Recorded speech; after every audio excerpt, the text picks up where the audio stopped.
All right, folks, welcome to the January 15th, 2026 meeting of our New Hampshire Network Energy Working Group. Our agenda today has a couple items that I'm going to read out just for the sake of the recording, right? How can we all simplify solar by participating in crowdsourcing? And Bill and maybe Reinmar are going to talk a little bit about that. And then I don't know if anybody wants to talk about the two diesel vehicle replacement grants that are currently open through the New Hampshire Department DES. Melissa could probably talk about that. I added, do we want to have a discussion about House Bill 1002, which is about solar panels and how towns will no longer be able to exempt them? And then discussion of what do we want to talk about this year? What do we want to try to do? And last, we need a new time to meet. Sarah can no longer meet at this time. And if you guys are up on your email, you should have seen that I emailed you a survey with 5 possible new days and times, maybe 4 possible new days and times. And so if you could take that survey by January 20th, that would be great. I'll also put the URL in the chat here once I turn it over to Bill to talk about this crowdsourcing info about your town's solar rules. Take it away, Bill. Okay, so for this group, you may have already seen Reinmar's email on January 5th. He sort of introduced the topic, and I'm very happy he did. One other piece of context here is for this group, I wouldn't be surprised that there were a number of people who might have attended the November Local Energy Solutions Conference in Manchester. There was, I think, about an hour's worth of presentations there about the future of the solar industry in New Hampshire,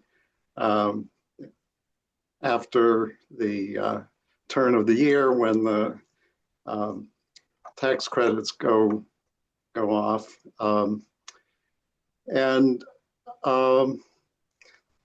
There they had noted that permitting and inspection processes are often overly complex and somewhat opaque, and that delays in that area of soft costs are things that add to the eventual customer cost per watt. And they offered a couple of permitting models there about SolSmart and Solar App Plus. And we'll be getting a touch on those in a minute.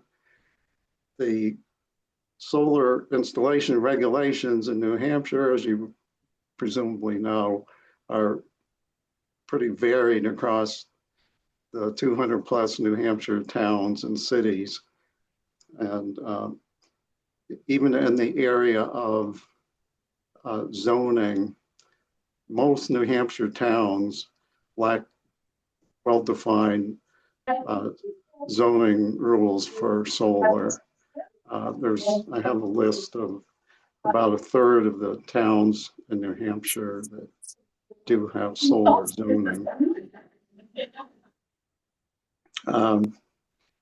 For Third Act's campaign, first of all, I should introduce Third Act. It's a group of seniors that are engaged in activities around protecting democracy and also trying to advance the energy transition from fossil fuels to renewables.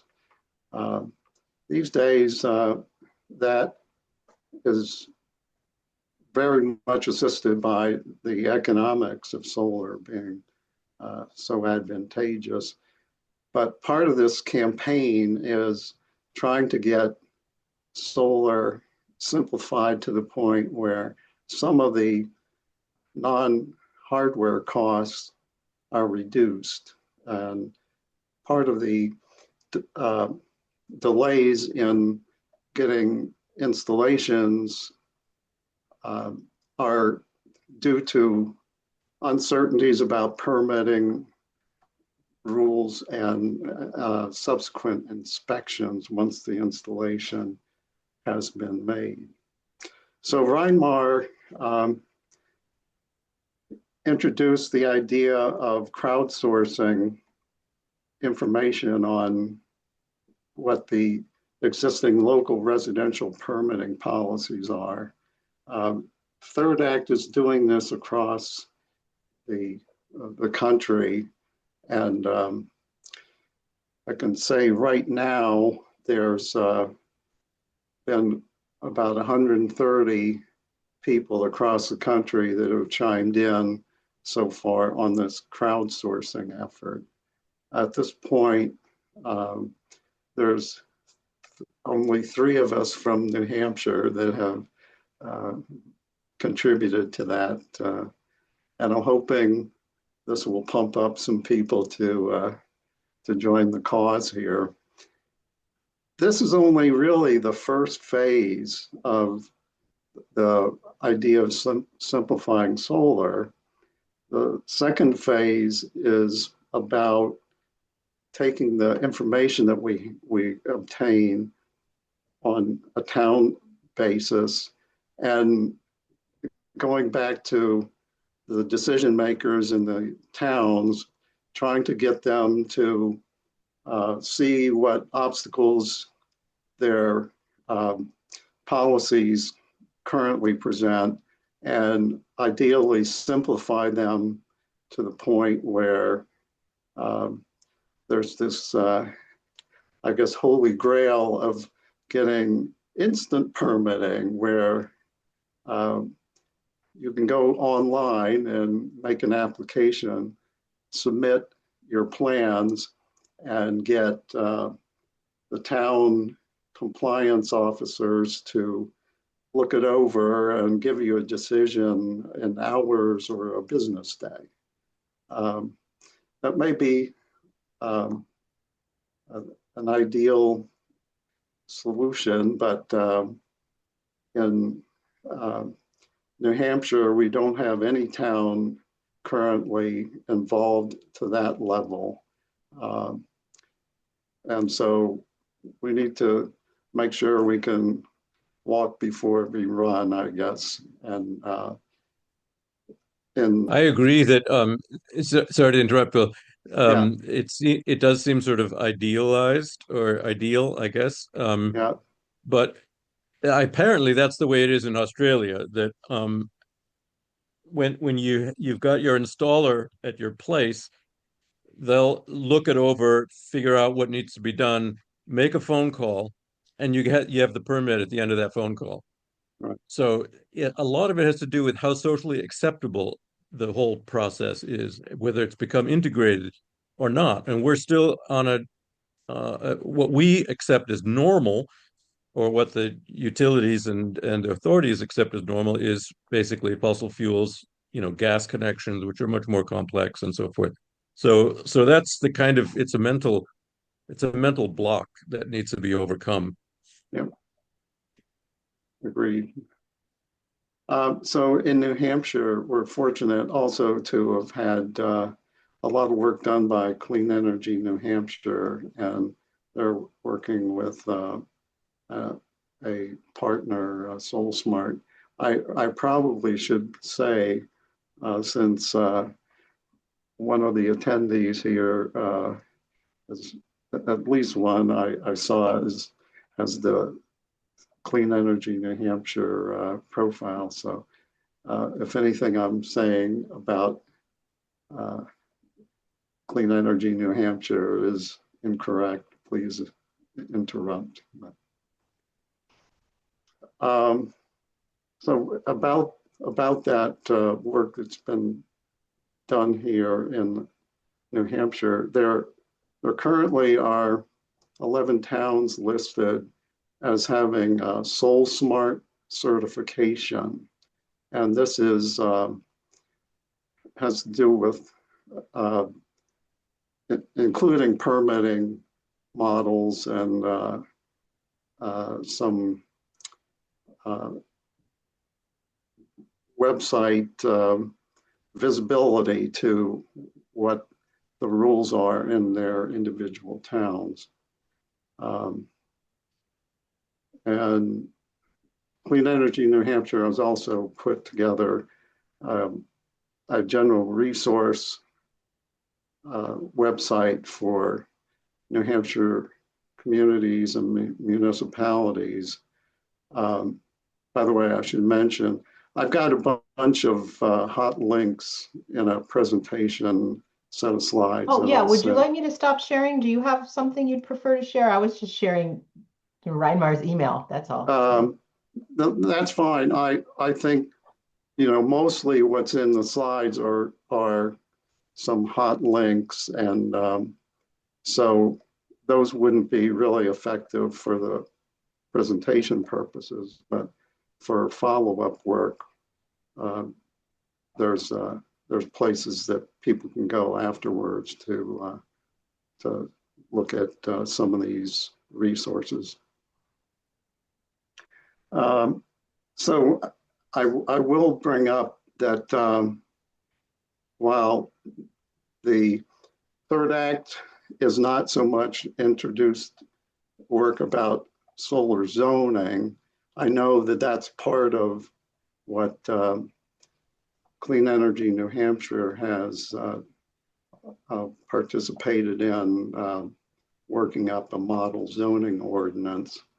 And that's one of the resources they have on this municipalities resource page.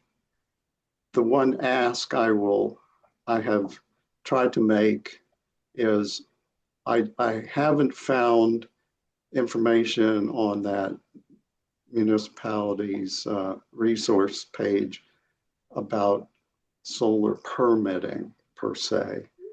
And if I'm missing something and it's really there, I'd appreciate somebody getting back to me. So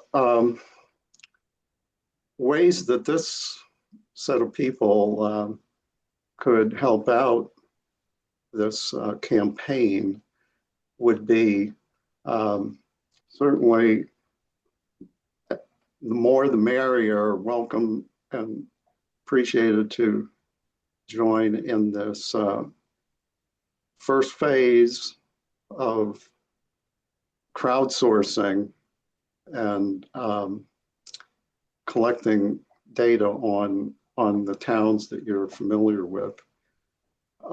But more significantly, I think with this group, I would be asking for your help in more planning out what the second phase of this project is, and that's getting back to towns trying to make a little lobbying effort to get their solar policies and more simplified and more highly visible on websites. So I'm just going to throw it out there for discussion. I'm familiar with the town of Bedford has a town planner. They have a planning board. They have an energy committee. They have a zoning board. I've made an attempt of about the last couple of weeks as at the turn of the year here to try and find out who in the town was the person or organization that was driving the SolSmart certification process, and figuring that they would be a good person or contact to make relative to getting improvements made. But I still haven't found anybody that's easily answered an email about, is it the town planner? Is it the planning board? Is it the energy committee? So with that, I'd like to see what people's suggestions are for how we might plan to proceed in situations with our individual towns.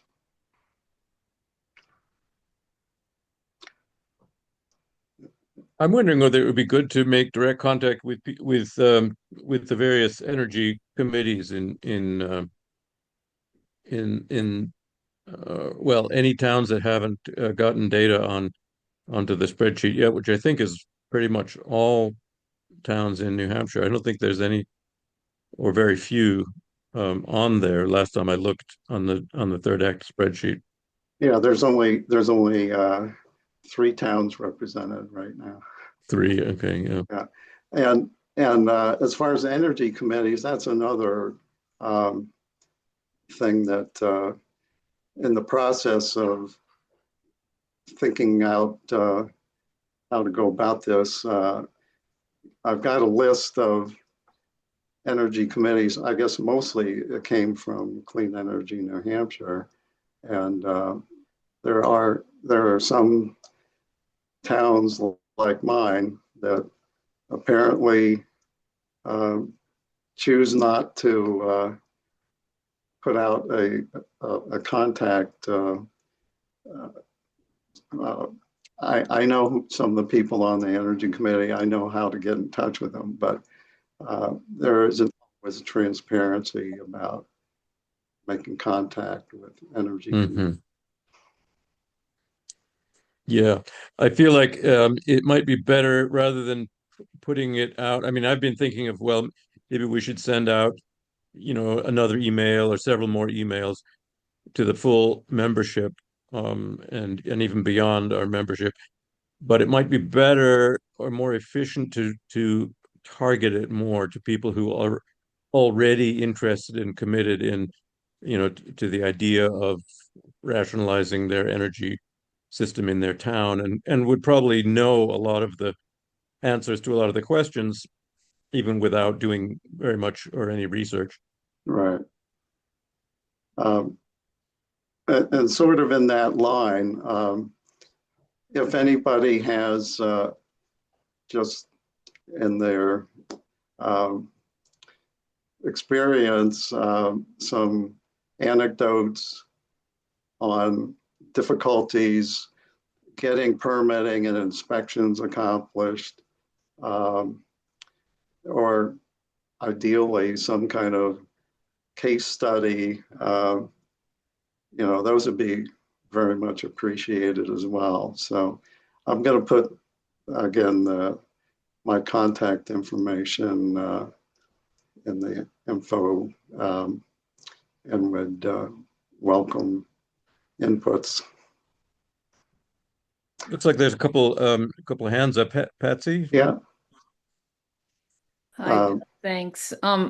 I don't know if my anecdote is going to be very helpful. I've told you guys, Nelson has 600 or 700 people. Lisa Sieverts and I attended a lot of the Soul Smart training that Sarah did last year. And, Okay. just when I just drive into where I live right now, there are 4 solar panels that went up this year. We have no solar zoning. We don't even have a building inspector or electricity inspector.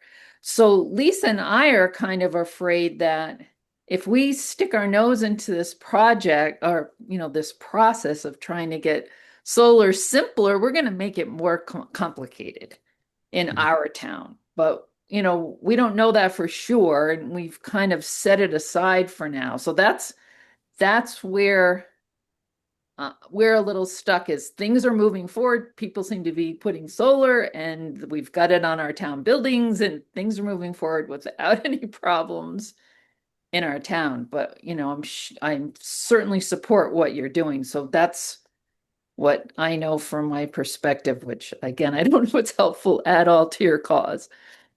Well, if you want to just do the crowdsourcing part and put forward your ideas, that would even be You know, helpful. the thing is, a zero result, like a data point that's zero is just as important as one that's not. So if you have complications in your town, that's important.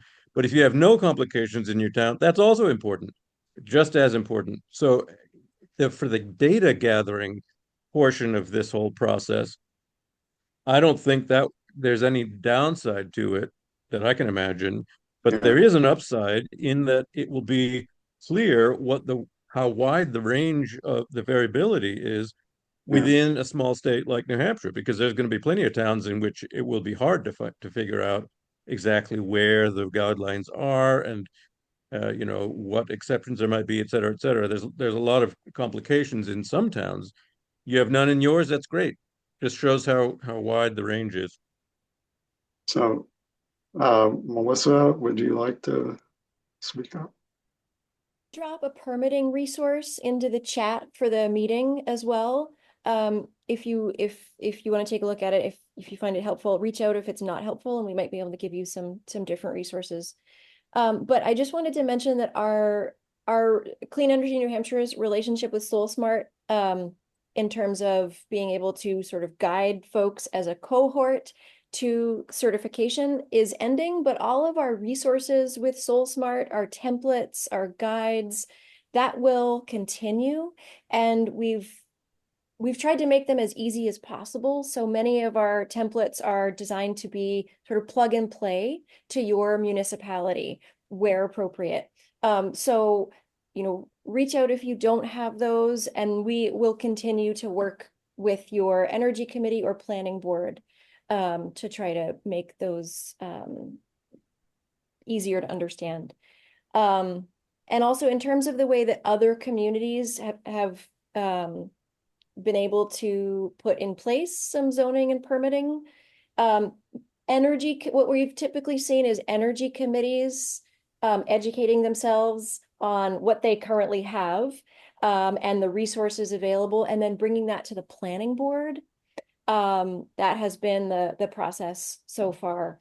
I actually don't know how it would work in a city because I haven't worked with any cities, but in towns, that's how we've seen it work. Thanks.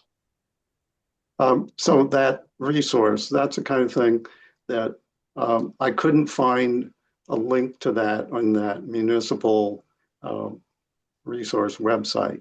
And so it would be nice to be able to point to the website and say, here's your zoning, here's your certification information. I'll make a note of that. Thank you. And Catherine. Hi. In Sandwich, population about 1,700, and we don't have a building inspector. It's very simple for homeowners. They just go to the selectman's office, fill out the paperwork. Selectmen meet once a week, sign off all the building permits. That's not the problem. The problem is the power companies. Any larger arrays, you have to have an engineering study with a $500 deposit down before they'll even consider doing it, and then several thousand for the study, and it takes a really long time. And then once you have an array, we just had one that went online at our transfer station, and it probably took over a month to get it actually running because of waiting for Eversource to do all the different things that needed to happen. So that's what holds us up. Mm-hmm. And I think there's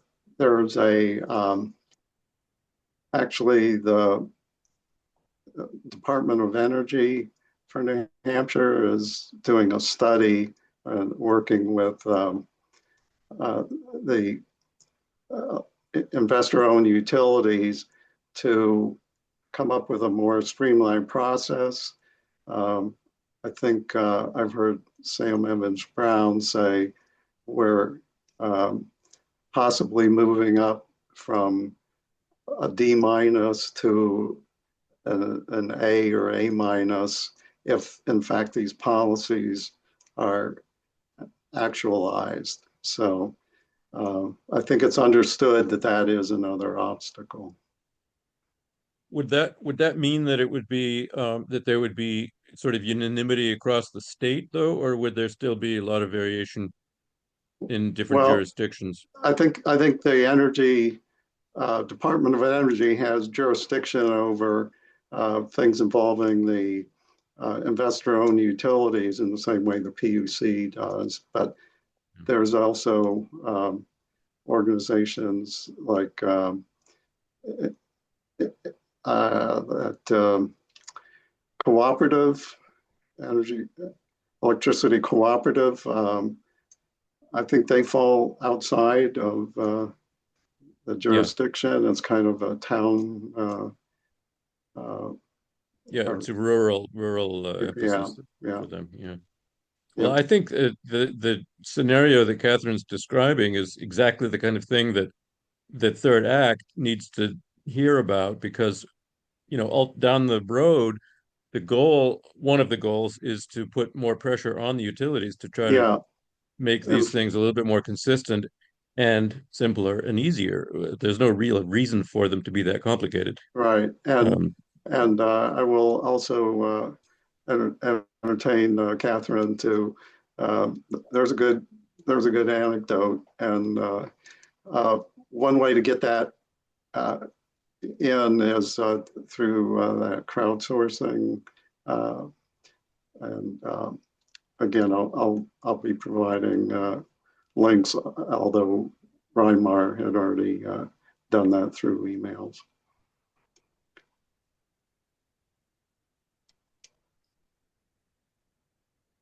Well, thanks for the opportunity to introduce this or reiterate what Reinmar got started for us.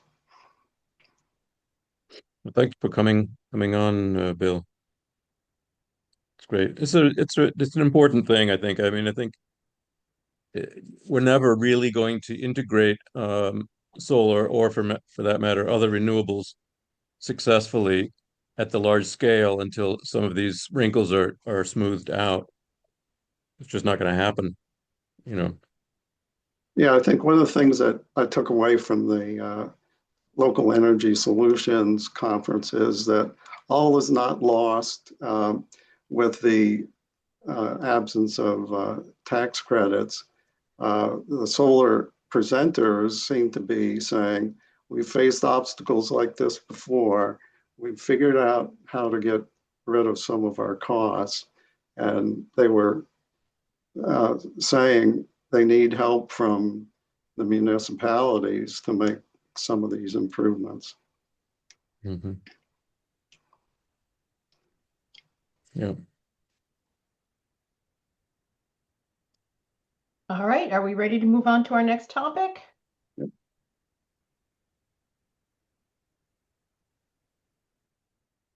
Oh, no, I'm not on mute. Nobody answered, so I thought I must be on mute. Okay, I see Patsy with a thumbs up. So our next topic actually was the 2 diesel vehicle replacement grants. And Melissa, do you want to talk about those for us? Sure. So there aren't sorry to interrupt, Melissa. I have to go. Sorry, I just realized it's 9:30 here where I am. So I have to make another call. Thank you all very much. And hopefully we'll continue to be in touch around this issue. Okay, bye-bye, Reimer. Thanks. Bye. So there aren't a lot of funding opportunities right now, as we're all pretty well aware of. So what we at Clean Energy New Hampshire, who work with energy committees, are doing right now is to try to bring these 2 funding programs to as many towns as possible. They're both offered through DES, and they're really great programs, and they are only available for a short amount of time. So it's that both programs are to replace older diesel vehicles, municipal vehicles, with either new diesel vehicles or electric vehicles. If you have a vehicle that can go electric, the funding is much higher for diesel to electric. In the case of the New Hampshire Clean Fleets program, which is ending at the end of March, that can offer 95% funding for a municipal vehicle that goes from diesel to electric. So that can include like your dump trucks, loaders, skid steers, things like that. There are annual usage requirements that the vehicle being replaced has to meet. And the vehicle also has to be scrapped. It cannot be resold. It cannot be continued to be used. So there are requirements that you have to follow, but the funding is very generous if you have a vehicle that is eligible. To go from a diesel vehicle, I know I work in the North Country. Many of my municipalities are hesitant to go to electric, so we're looking at diesel to diesel. That funding is 80%. The town does have to pay for the full cost of the vehicle, but then you submit for reimbursement to DES. Reimbursement is very fast. It's 30 days.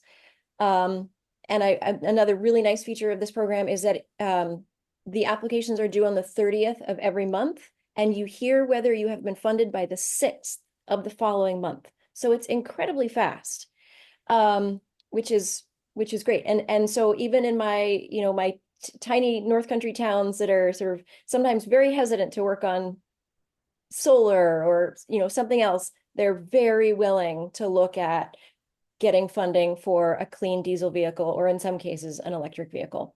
So I just wanted to let you know that there's two programs. I haven't really talked about the other one, also offered through DES. It has a little bit less money and the funding is much less generous, about 25 to 50% funding for diesel to diesel or diesel to electric. So right now we are trying to funnel as many people as possible into the Clean Fleets program that ends at the end of March. So if you have anything that you can bring to your municipality, it might be a Okay, good so when option. you said the 30th of each month, there's really only 3 more of those. There's only 3 more deadlines. Okay. Yes. Yes. Yes. All right. So that was very interesting. And this is news to me. And do you have it in any kind of write-up that I can send to my town manager? Yes, we do. We have an overview. And then you do have to dig in a little bit from there. So we can probably help you one-on-one from there. Yep. Excellent. Yep. Terrific. Anything else about those? Nope, that's it. Any questions?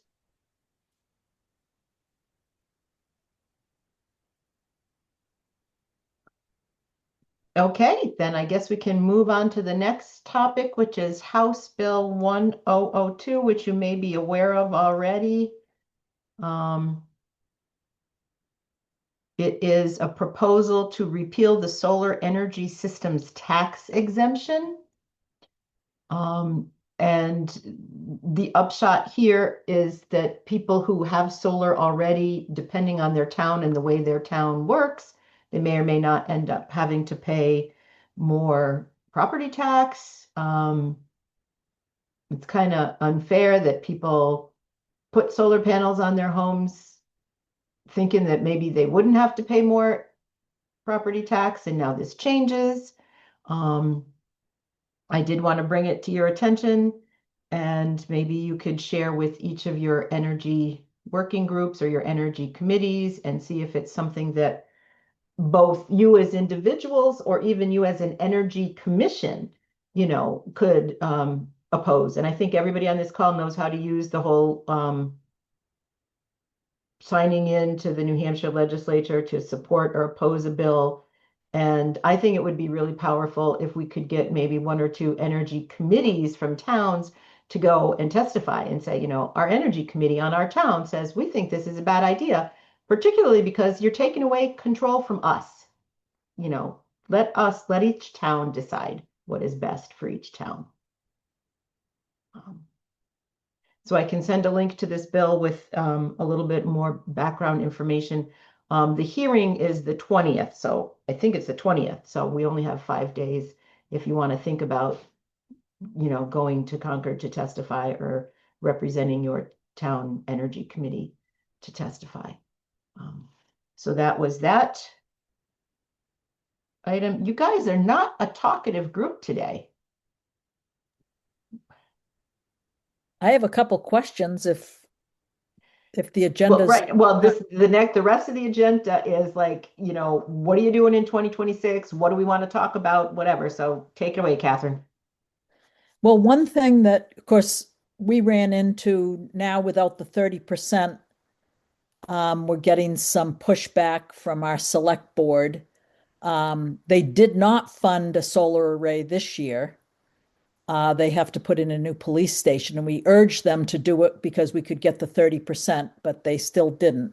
Oh, but wait, Bill, do you know the answer to this? I thought that was just the residential 30% was done, and I thought municipal and nonprofit still had 2 more years. Not to my No, understanding. no, Melissa. Okay, I got that wrong then. Okay, I was So hopeful. I we think, are, I think ahead. over a certain size, I know there's like this project going on with a 5 gigawatt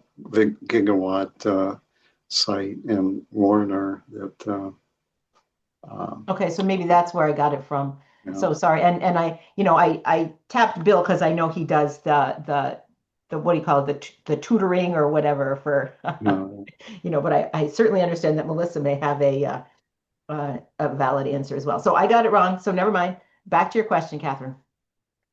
So our energy committee, we're still going to make plans to do solar, knowing that we probably should also be concentrating on some other things because we're getting a little more pushback now that there won't be that extra funding and hopes that it would come in the future from the selectmen. So we're going to be doing a lot of insulating. We've had audits done. One issue we have is we have old historic buildings. Our town garage is a leaky metal building. To put heat pumps in is a real challenge because we can't tighten these buildings up tight enough, especially for a town garage where they're opening these big garage doors Yeah. for heat pumps to take care of all of the heating needs. So they're talking about one furnace that's doesn't have much life left. They're thinking of replacing it with propane. And from going to the LES conference, I understand that they're starting to have units that can be put on oil or propane furnaces that will add a heat pump capacity to that we might be able to do in the future. Does anybody have a contact for somebody with expertise in these very new technologies? It's kind of seems like I know a lot of people in old historic homes are saying, oh, heat pumps are not heating my house like they were supposed to. And then we just had our brand new police station approved that's going to be built this year.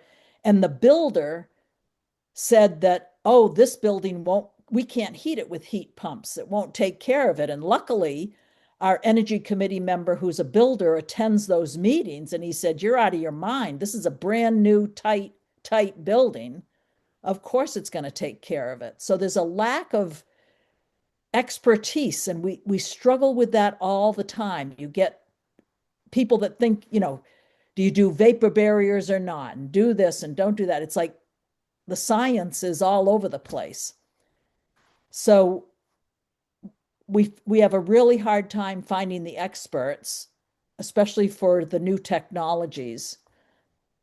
And when we try to work with Eversource is one company that we can't seem to find the same answer. We make one phone call about when you've grandfathered in with your net metering because your array was put in 2014. Can you expand your array? One time we got a yes. The next time we called, we got a no. So it's very frustrating. I don't know if anybody's got any suggestions or any experts out there that they can share.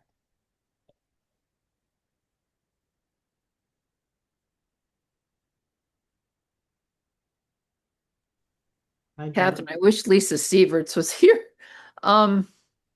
We tried to get, we had to replace a furnace in our library town hall little building. And the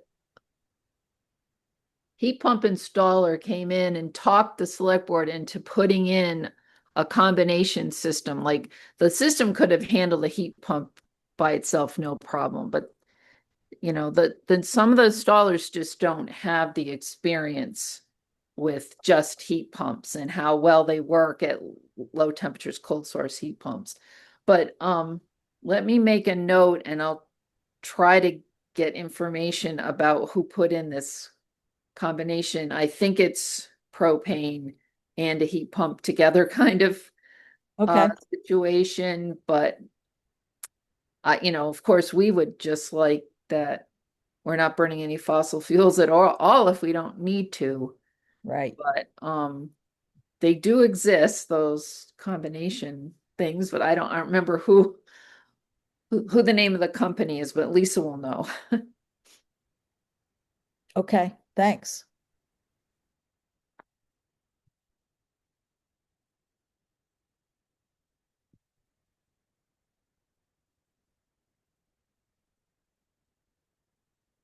So Ken, I do see that you put in the chat, the commercial tax credit for solar extends to 2027 while residential ended last December. So, but if Catherine is asking for municipal buildings, that's not commercial? I'm not sure because I think it also depends on size, right? So whether the terms commercial versus municipal have any true meaning versus size. So that's something we probably should look into. I think so. What we're running into right now is, and I typically deal with, under 100 kilowatts. So I really can't speak to the larger arrays, but you're right. It is in effect for a little while longer, but you would probably need to be going to town meeting with your project in March this year and building in the spring and applying for it immediately, in order to be able to obtain it. So unless a town is going to town meeting in March of this year, it's really not going to be an option. It actually says placed into service by 2027, by Oh, the end of wow. 2027. Don't you have to have started it maybe 5% or something in order to get it by the time? I think you have the to have date of that? You have to have 5% paid for or completed, and I'm not 100% sure on that, Yeah. by July, I think. July, yeah. Of 2026. I think it's July 1. Mhm. So yeah, there is that as well. And Catherine, I made a note of that technology to see if anybody at Clean Energy New Hampshire has a contract. Okay. Thanks.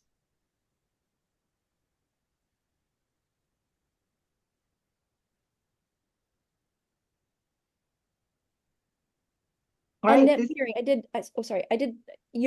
you can, so if you add on to an existing solar array, you can be grandfathered into net metering 1.0, but the situation that you emailed me about where it sounds like your new solar array is actually going to serve a different meter or a Yeah, different load. that would be a different question.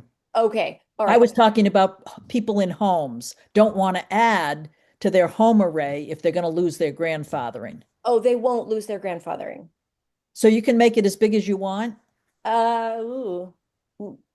No, you can't make it as big. You couldn't go from a small array to a large array. You'd have to stay in the small array category. Okay. Yep. Good to know. Thanks.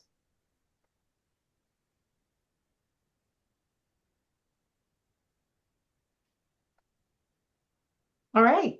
What do we want to talk about this year? What other things shall we try to put on our plates?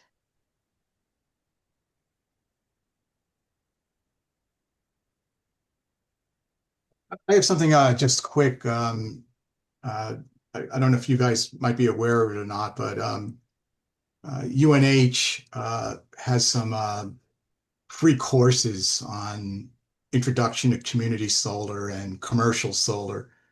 Now, some of the courses are more comprehensive. They're like it's like a project, but there are others that are self-paced. They're only about 4 to 6 hours.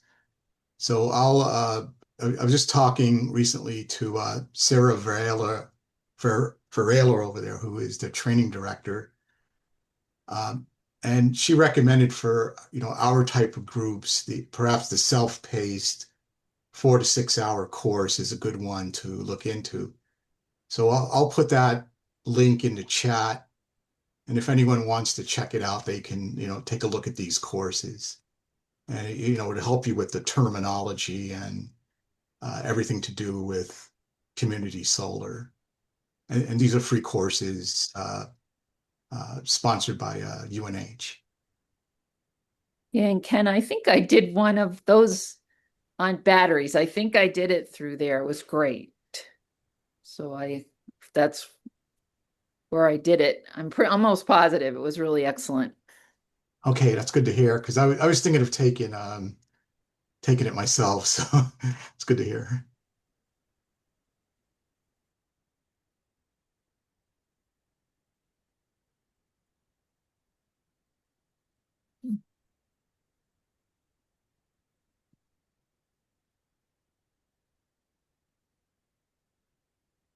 Okay, so we don't have much that we can think of to talk about for this coming year.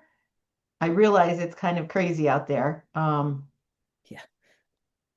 But we will determine a new meeting time, and of course, you can always just not show up. We'll see what happens. We'll see what kind of things we want to talk about. I still think it's worth it, even if we just meet 15 minutes a month, just to keep a semblance of community going so that we are still here and do still have a community if and when things get to be a little bit better to work on some more energy projects. And Carol, you had your hand up. Yes, Center Harbor tried for several years the Energy Committee tried for several years to get a solar array to power the town office buildings. And we worked in conjunction with the select board. So we thought that and we applied for grant, and we thought that, we would probably be able to do something, maybe not as big as we would have liked to do, but then we had 3 meetings into which we invited the public, and certain elements of the public just couldn't stand the idea. And parts of the reasons were that it was going to be put in an open field in part of the town, and it was not aesthetic. And then they said that they thought that the solar arrays were going to give off noise, and that since it was right behind, right, and no matter who was there, experts were there, professionals were there saying, no, that's not the case. They were bound and determined. And the way it ended up was that because there was this element of the town that didn't want it, and it went to town meeting, and they stood up and talked against it. And so we had a vote, and there were only 33% that were for it in the vote, and 87% against it, or whatever the qualification is. So anyway, we've been, the Central Harbor Energy Committee has been on hiatus for the past year. And so the Energy Committee would still like to do solar, but at this point, the reason I'm attending this is to see what other projects other towns are working on, specifically small towns. Because Central Harbor is small. And then I can report that back to the Energy Committee and the town planners.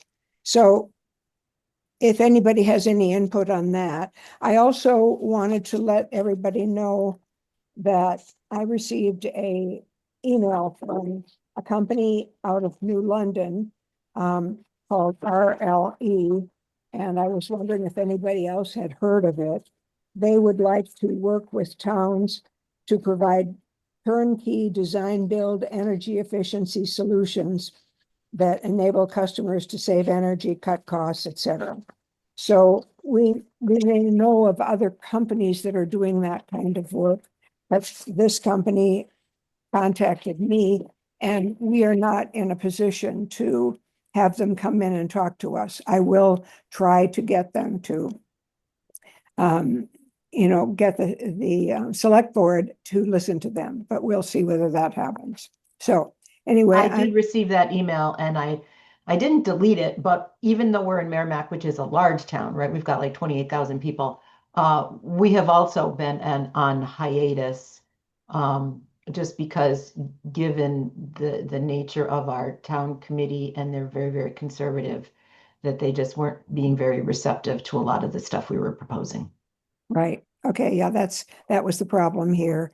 And so also the Energy Committee has 3 members and our terms have ended as of 2026. So we're not sure whether there's even an interest in having an Energy Committee. So I'm here to just let you all know that. So thank you. Well, I have what could be a win for you, Carol, because when you have losses like that, it's really hard to gather your energy committee's energy. So disappointing. And also, you want a project that you think is going to have good support. So our big win was we have 2 power companies that cover our town and our municipal buildings. So we went ahead and did the New Hampshire Saves audits of all of our town buildings. And almost all of it was paid. Well, I guess, I don't think it was, one was going to only pay 50% but when they saw the other one was going to pay 100%, we got 100% of our audits paid for by the power companies. We got very detailed information. And one of the most important number 1 things people should do when they want to save energy is insulate, insulate, insulate. And so many people understand that. And if you've ever been to a button-up program, that's excellent in explaining the building envelope to the general public. And we have not had any difficulty getting some funding for some insulation. It's going to take years because our buildings, even the ones, built in the 60s, are pretty bad with insulation. So we're going to need to spend a lot of years, but the selectmen are so supportive and happy that we're doing this because these buildings have been very expensive to heat. And doing these audits have been a huge win, and big town support. Energy Committee feels successful. We have 3 engineers on our committee. One of them is trained in audits, and another one's a builder. So it's a great group to we're doing most of the work, volunteer work, because we don't have a town building person that takes care of all the buildings. And we've already started quite a bit of the work. If I could just add, I mean, I'm from Guilford, and I just submitted my petition for a warrant article to get an energy committee because we had one and then they disbanded it after we got community power. They're like, they weren't doing anything. So I'm trying to get it reinstated. And someone mentioned that I think the project that was done in the town was definitely about lighting, I think in a school, one of the schools. And they just got the results they did a couple of years ago. They saved like $300,000 in costs for a year or something. So that has come up many times. Well, we saved this money in this school. Why don't we do other projects like this? So lighting is another one where you might consider, because especially for buildings where their lights are on a lot, the savings are noteworthy, and usually people don't complain about, fighting lighting upgrades. So it could be another positive one. And if I get my energy committee, I will definitely be suggesting a couple other lighting upgrades.